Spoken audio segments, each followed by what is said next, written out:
my God, I'm so happy to be back with you today. You know, I've been filming in Italy where the temperature was 104 degrees. I mean, untenable. The climate crisis is upon us. It's global. This is not a drill. Oh my God, I can't tell you. Life is getting very challenging in too many places, and it's not going to get any better, at least for a while. And that'll only be if we follow what science is telling us and phase out fossil fuel, right? Say with me, right? Phase out fossil fuel. So we have what I think is a very informative and I hope inspiring show ahead. Listen, take a moment now and drop your name and where you're joining us from in the comments, because I love hearing from you. And to those of you joining for the first time, welcome to Fire Drill Fridays. We're building community, we're learning about the climate crisis, and taking action to address it. You can see lots of ways to take action by going to firedrillfridays.com/takeaction. We're going to be covering a lot today.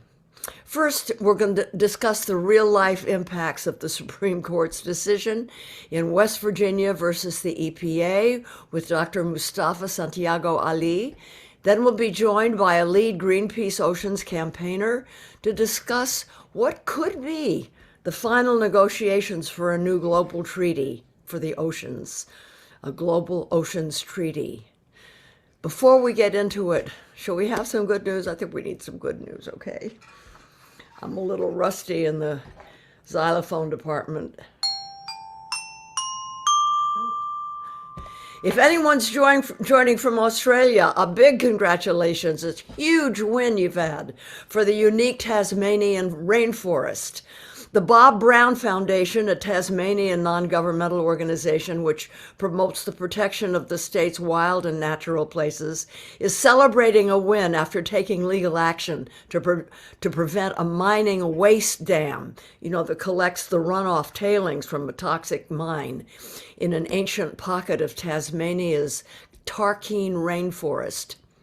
Up until the beginning of July, activists had been blockading the road to the site, on the ground and up in the trees for more than, 550 days. And a court order injunction has temporarily prevented any further work by MMG, the company behind the toxic tailings dam. It was the largest sustained direct action in Tasmania in 40 years. Last week, Australia's federal court upheld the NGO's objection, and that means that a new assessment is set to take place, effectively halting MMG's plans for the tailings dam, at least for now, but it's very good.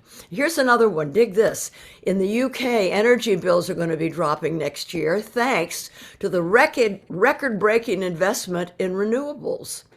Britain's latest round of awards to renewable energy suppliers gave contracts to solar, wind, and tidal projects capable of generating a record-breaking 11 gigawatts of electricity.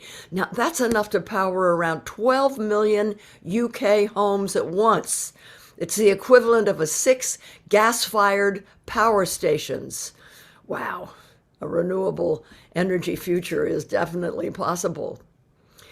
In other exciting news, earlier this week, Greenpeace U.S. activists, maybe you saw this, it delivered a 16-foot inflatable Earth to the White House, along with nearly 500,000 petition signatures demanding that President Biden declare a climate emergency. The action, which symbolized that a livable planet is in Biden's hands, kicked off a day of climate emergency rallies in 19 cities across the country. Calls for President Biden to follow through on his climate promises continue to grow as disasters and deaths from the climate crisis continue to climb. Many of those signatures belong to you and other members of the incredible Fire Drill Fridays community who've been taking action and demanding Biden move quickly with the actions needed to address the climate crisis. Okay, now let's turn to the whirlwind of Supreme Court decisions that's dominated the headlines for much of the summer. There is simply no way to overstate the impact of the decisions the court made over the last few months, the court produced more conservative decisions this term than at any other time since 1931. The constitutional right to abortion, upheld for nearly a half a century, and now no longer exists. But thank you, Kansas.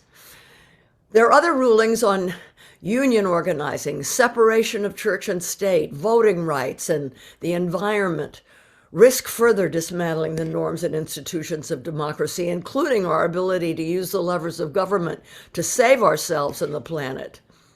Next term, the court plans to hear a case that could radically reshape the rules for federal elections, giving state legislatures near unlimited control over voting rules and the drawing of congressional districts. See, the risk is that state legislatures could execute all kinds of partisan misdeeds, freed from oversight by state courts, state constitutional provisions, governors, and then perhaps most frighteningly, potentially allow legislators to name electoral college electors in presidential elections. Today, we're going to be focusing on West Virginia versus the Environmental Protection Agency. Okay, this is the major environmental case the court ruled on that now restricts the EPA's ability to deal with climate change. This ruling is also a worrisome signal that the government's ability to utilize regulatory power in the name of health and safety, and specifically the climate crisis, could be on the chopping block. In response to this ruling, Greenpeace senior climate campaigner John Noel explains that, quote, in 2018, air pollution from burning fossil fuels like coal and gas was responsible for about 1 in 5 deaths worldwide. It is unconscionable that 6 Supreme Court justices have ruled in favor of sacrificing more lives to enrich millionaire coal and oil barons rather than focusing on securing a just transition to renewable energy that centers on the well-being of workers and communities, unquote. And then, as you know, there's been the surprise announcement of the Inflation Reduction Act of 2022, negotiated secretly by Senate Leader Schumer and Joe Manchin. This act includes heavy investments in renewables, some investments into impacted communities, and unfortunately, continued investments in fossil fuels. Clearly, there's a lot we need to unpack here. And thankfully, our first guest today is going to help us do just that.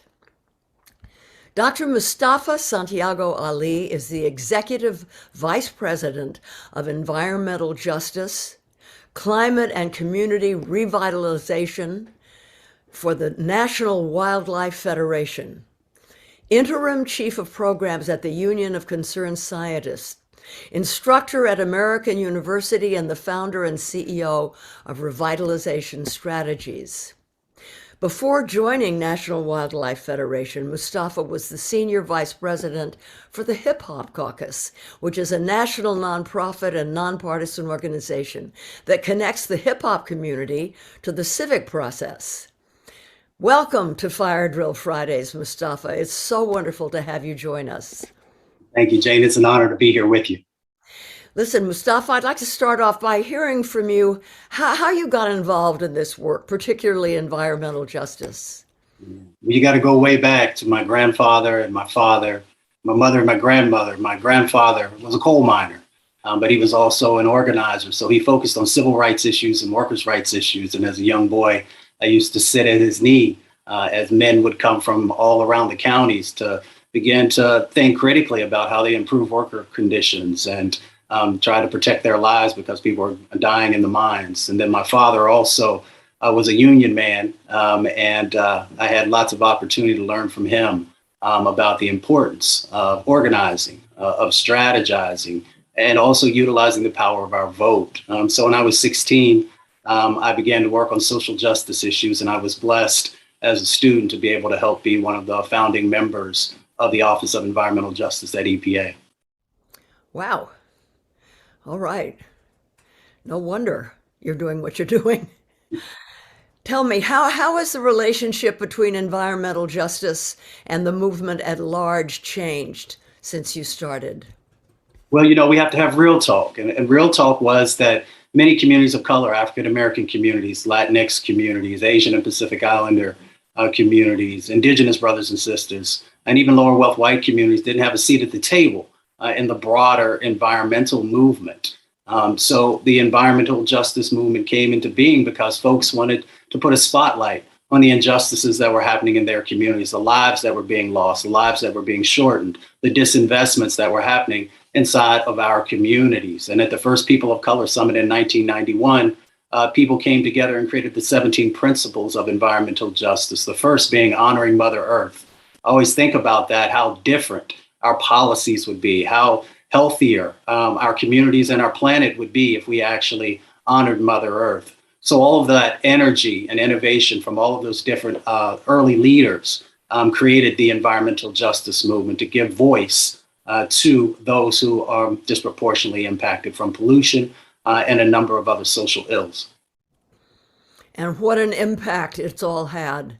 I mean, there has been such incredible change in the organizations and in the way people talk. It's very gratifying.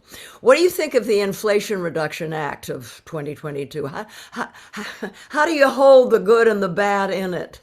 Well, they're both, and as you've said, that both there are the positives and there are the negatives that are attached to it. And I understand the dynamics that go on Capitol Hill and people trying to get pieces of legislation passed so they can help folks. The good is that we now have a chance at fighting the climate crisis because it gives us resources and helps us to build a strong foundation which to build from. We should look at this act as a foundational floor, if you will, and not as a ceiling for the work that needs to go on. It gives us an opportunity to address the clean economy in a very positive way and make sure that a just transition is a part of the overall set of actions that will happen. There are now those dollars and incentives around wind and solar, which is so incredibly important, and the other forms of greener energy that many of us who come from an environmental justice and climate justice background advocate for. It gives us also opportunities to make sure that transportation is being addressed, since we know that's one of the main drivers in the climate crisis. So whether it is about being able to purchase a used electric vehicle or a new electric vehicle, there are those incentives that are in place there. The charging stations that are critically necessary also to build the infrastructure. And as long as we are making sure that equity and justice is a part of those elements that I just mentioned, then we're moving in the right direction. There are also dollars that are there for some new technologies, and there are those who feel that those dollars maybe should be going in a different direction, but they are a part of the mix. And all of this has to be anchored in what the IPCC and the National Climate Assessment, those top scientists from across the planet have shared with us, that we literally have a short amount of time to make monumental changes. And now we at least have the tools that are necessary to be able to move forward. But I would be remiss, Jane, if I did not also call out the fact that on the other side of the equation, that gives many folks pause, is the leasing. Because if we are on one side of the coin saying that we are going to make the investments, that we are going to put dollars back into our most vulnerable communities through block grants and a number of other dynamics, and then we're saying, but we're also not going to break our addiction to fossil fuels in this moment, that we're going to continue to allow people to drill, whether it is offshore or onshore, creates a very challenging situation for many because we know that we've got between 200,000 and 300,000 people are dying prematurely in our country every year from air pollution. More people are dying from air pollution than are dying from gun violence, from car crashes, from overdoses of drugs. We know the significance and the seriousness in this moment. We also know we've got 24 million folks who have asthma and 7 million kids. So for us to continue to utilize and not begin a rapid transition away from fossil fuels is the part of the act that folks are having some real challenges with as we try and figure out how do we not only on the federal level address these, but we also understand that the states will play a role. And some states have not been supportive of civil rights, of voters' rights, or of environmental justice rights.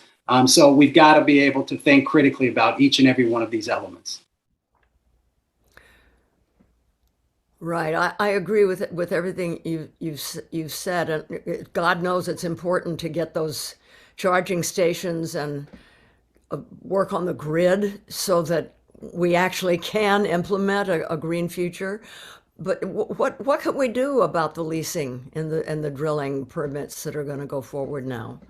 Well, I think there are a number of things we can do. Yeah. One, those who are associated with the media and others, we can keep a spotlight on the communities and the impacts that will happen in those spaces. We can also continue to utilize the law to hold people accountable and to make sure that there is a full environmental justice analysis that's happening in each and every one of those situations, and that we are really holding people accountable. The other part that hopefully we'll talk about maybe a little later on is our vote. The upcoming 2022 election and 2024 are critically important, and us making sure, one, again, that the judges that need to be in place are there as they interpret the law in these cases that move forward.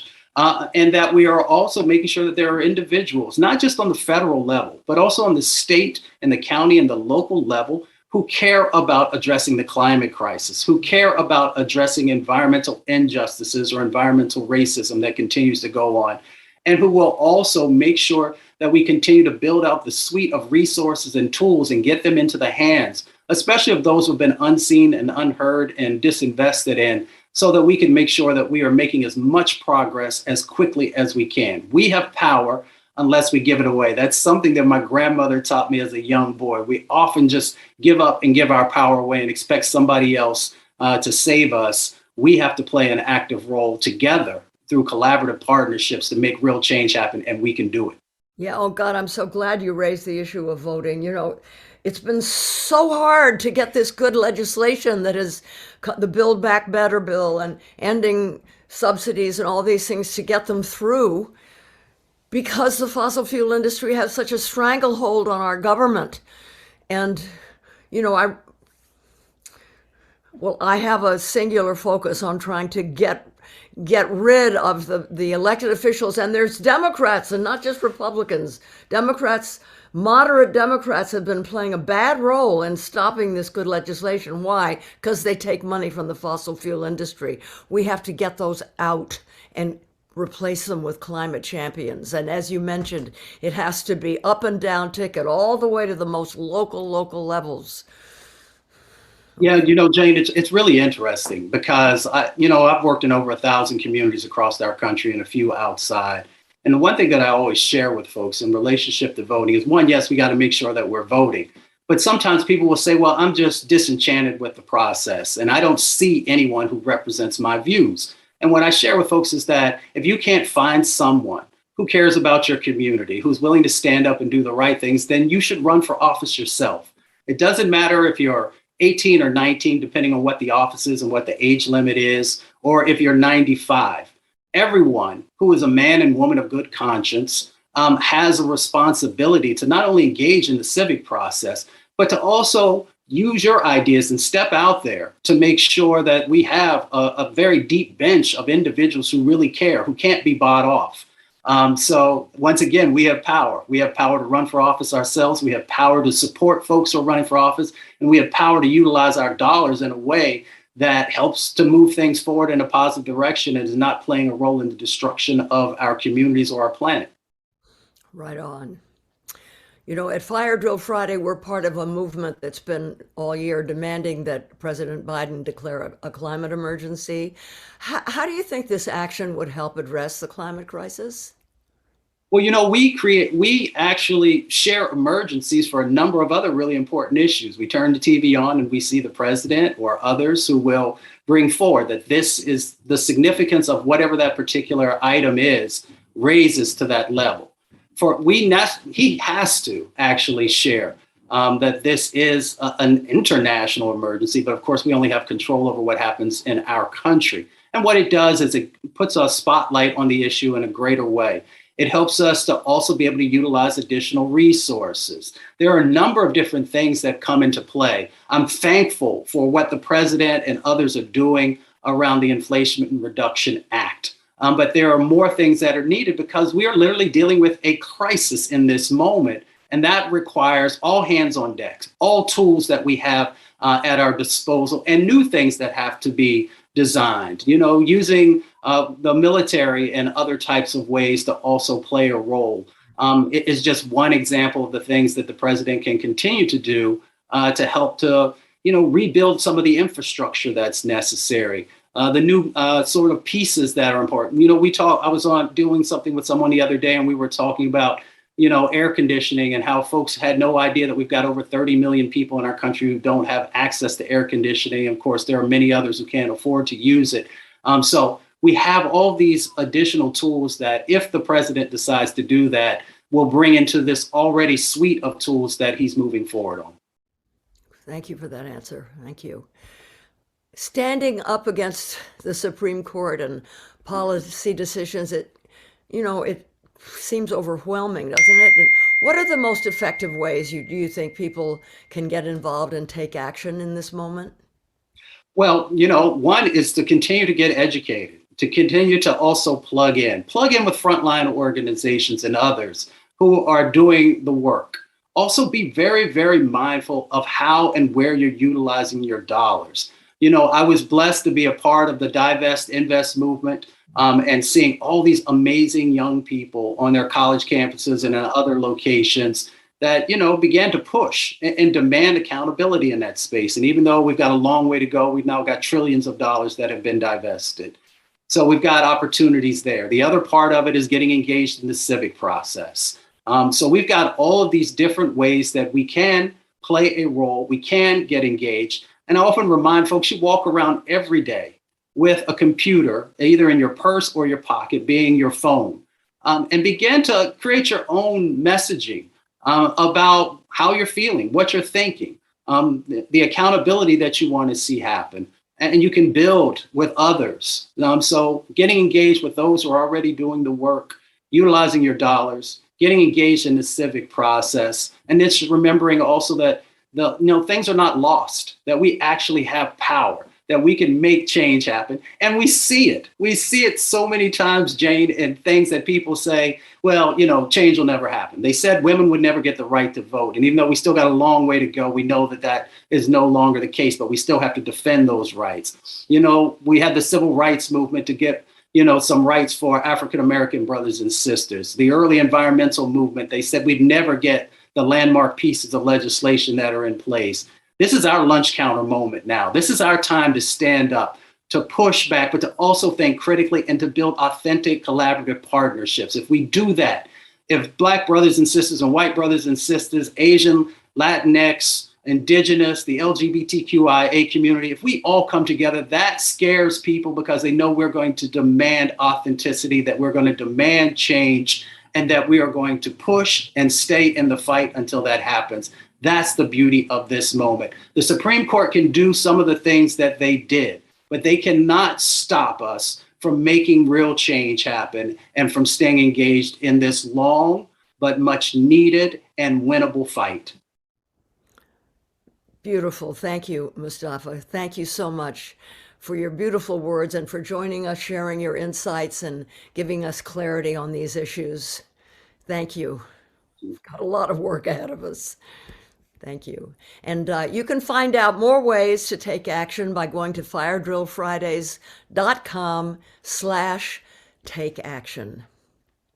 And now we're going to turn our attention to the oceans. Well, the ocean, because I'm always reminded there's only one ocean. In a couple of weeks, a conference known as, I'm sorry, but it's BBNJIGC5.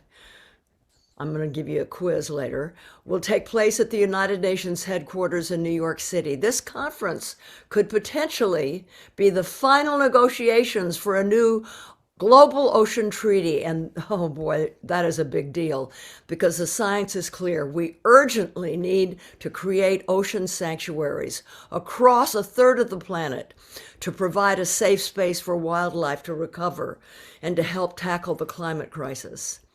Currently, the global ocean is free. It's the Wild West.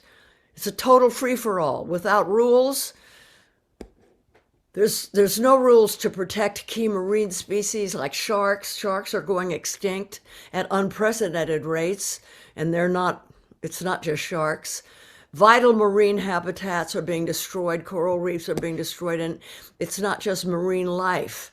There's further delays on ocean protection directly impacts billions of people who depend on the ocean for food and for jobs. And additionally, the lack of protection for our oceans also deepens the climate crisis because the ocean really is our ally in addressing the climate crisis. It absorbs a lot of the heat that we generate. It provides us with oxygen.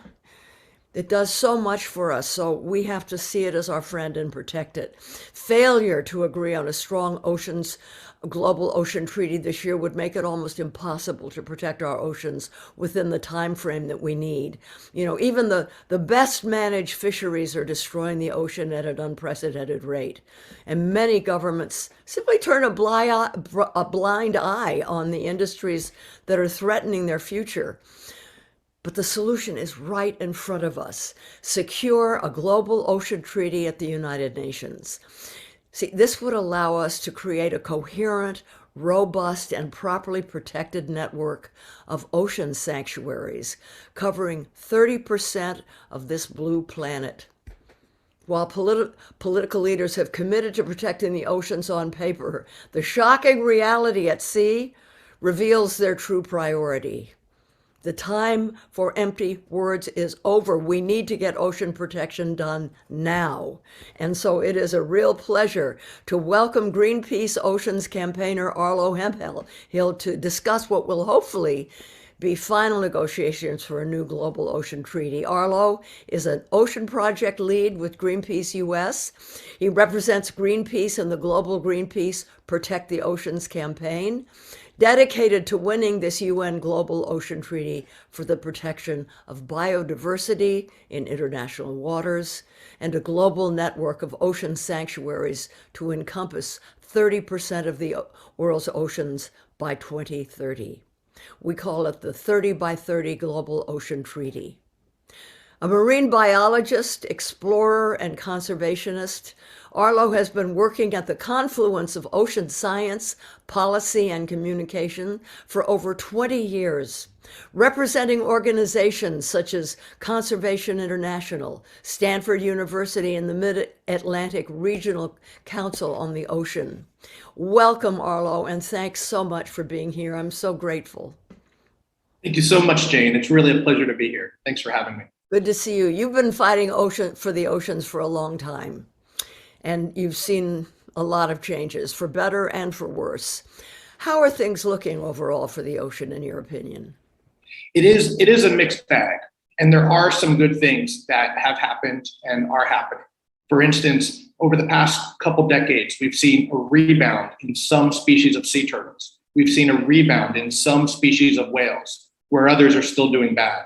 And on the political side, the United States, through the Bush administration and the Obama administration, has created some of the largest ocean sanctuaries the world has ever seen, mostly in the remote Pacific.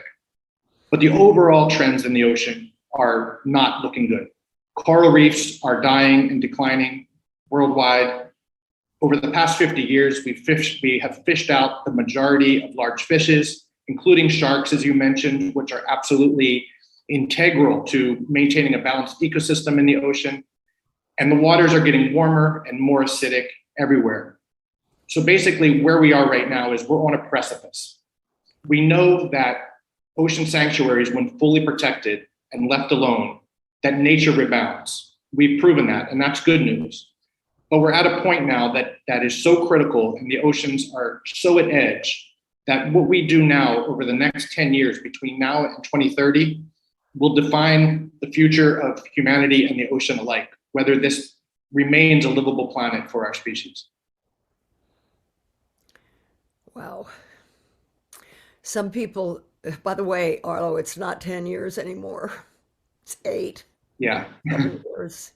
Time is shrinking. The window is really shrinking. So, some people, especially here in the United States, are kind of skeptical about the UN, feeling that it doesn't really have much of an impact. Can you help us understand why this treaty really matters?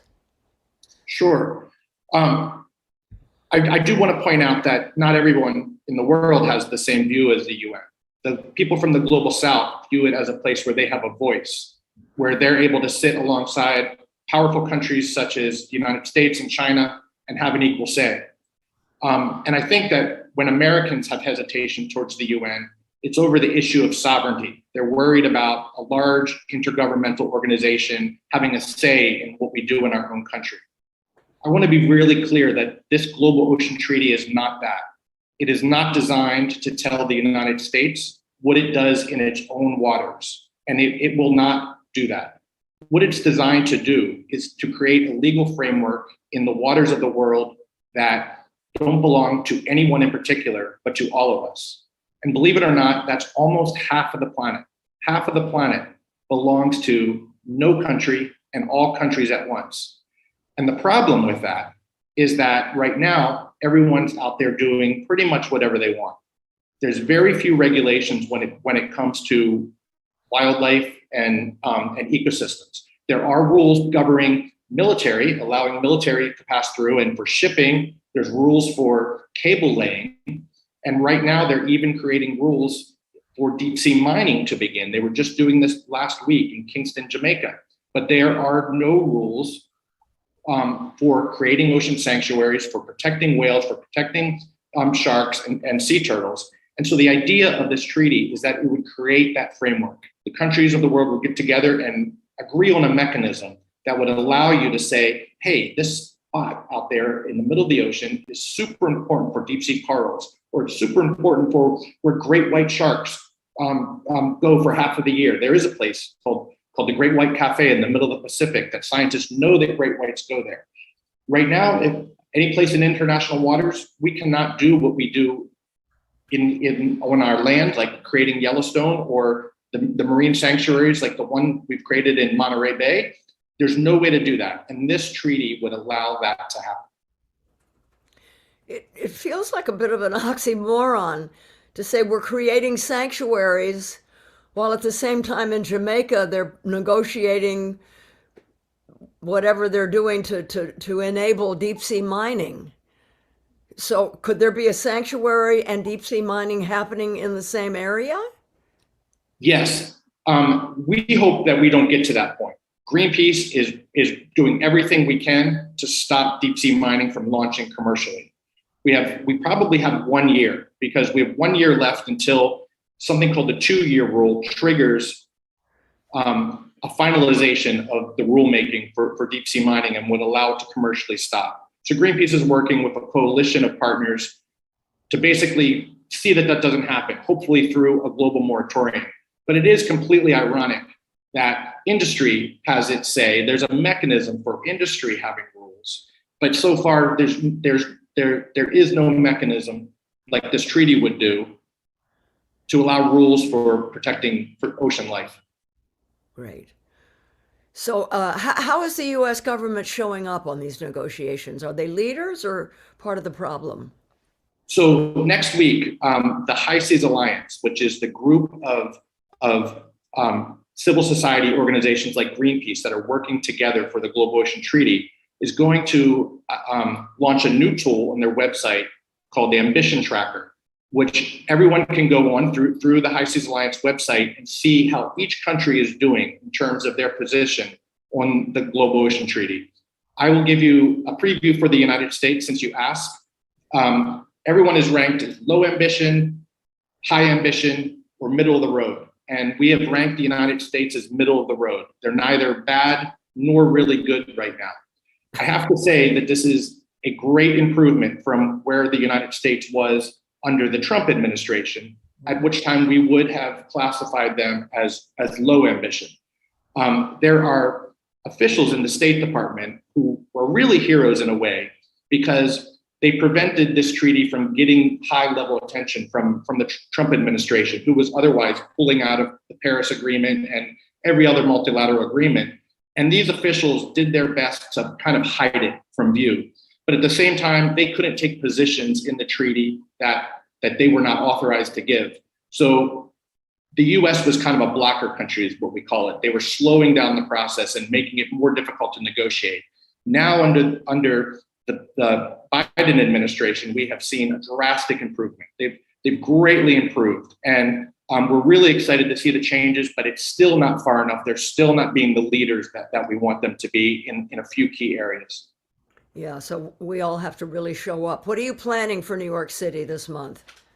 Okay, so Greenpeace is going to be both inside and outside the negotiations. We are bringing a political delegation of Greenpeace campaigners from around the world, from pretty much every continent. People are coming from South America, from Africa, from Europe, from Asia, and we will be working in the hallways with the negotiators, talking to the different country delegations and encouraging them to agree on the strongest treaty possible. Then on the outside, we want to demonstrate to the UN and to the negotiators and to the world in general, the people power behind the movement for the ocean. And so on Thursday, August 18th, we are going to hold a celebration in the streets directly in front of the UN. We are going to have live performers, Brazilian drummers, art and puppetry and drag performances. And it's going to be a giant dance party on First Avenue in front of the UN. Hopefully when delegates are coming out of a long negotiating day into the streets, they're just going to be met with this joyous celebration for the ocean in demonstration to them of how many people care about this issue. It sounds cool. So it's a big moment and there's a lot on the line. What can we do individually to help the most? The easiest thing to do is to sign our Protect the Oceans petition, which goes to the Biden administration and the State Department, announcing your support of a strong global ocean treaty and outlining what that means to be a strong global ocean treaty. And for those who want to do more, you could reach out to your elected officials, to the high level of State Department, to people like John Kerry, who has a very special role in the US government, and to the Biden administration itself, and express more personally how you feel about this treaty and the need for the US to step up and be a leader in the process.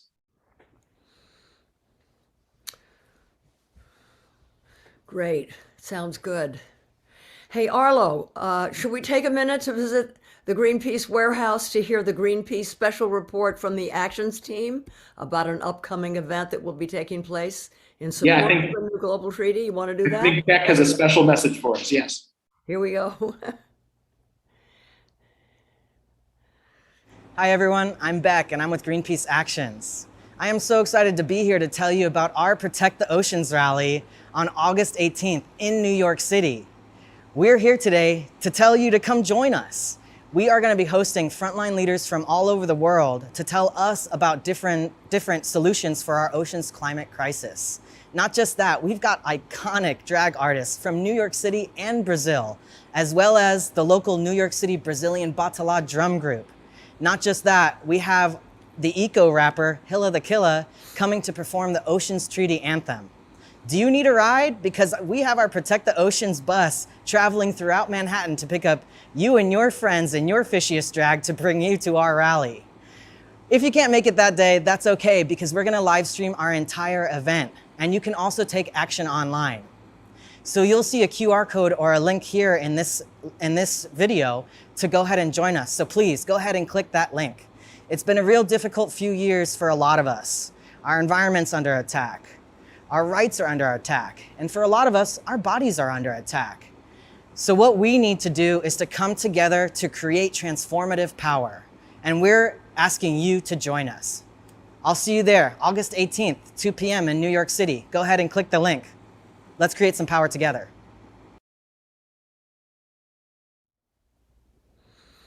Wow. I'm sure it's going to be a joyous and inspirational event that will help to build power to protect our ocean. And you can RSVP at firedrillfridays.com/takeaction. And if you're not in the area, stay up to date with the conference and the rally by keeping an eye on our channels.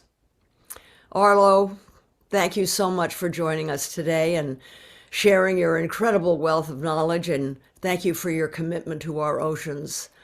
I am deeply grateful, and I know our audience is too. Thank you. Thank you, Jane. I'm grateful to both our guests for helping us understand the key things that are happening right now in the climate. As you know, we've been focused all year on asking President Biden to declare a climate emergency so he can use his authority to ban crude oil exports and signal a beginning of the end of fossil fuels. Recently, there have been many reports suggesting that he's closer than ever to doing what needs to be done and declaring a state of emergency for the climate. Let's make sure that we keep the pressure on. You know the drill, friends. To make change, you got to take action. So visit firedrillfridays.com/take action to tell Biden to act now and declare a state of emergency for the climate. By using his executive powers, he can repair the harm caused by environmental racism and deliver good-paying union jobs, justice, and clean energy for all. We need our leaders to lead and for President Biden to make good on his promises. We'll also be focusing on our energy and support in places around the country that need it the most and continue to build the movement for climate justice. Wherever there are climate champions, Fire Drill Fridays will be standing with them and amplifying the voices of those most impacted by climate chaos. Stay tuned to see where we're going to be going and what we're going to be doing. Our leaders have to make the urgent changes we desperately need, and boy, we're not going to let up until it happens. That's our show, firefighters. I'm so happy to be back again. Have a beautiful weekend. And if you happen to find yourself out on a clear, dark night this month, look up. And maybe you'll catch a glimpse of the spectacular Perseid meteor shower. It's really a magical reminder of the wondrous universe we're surrounded by. Just look up when it's dark this month. So glad to be back, and I'll see you next time.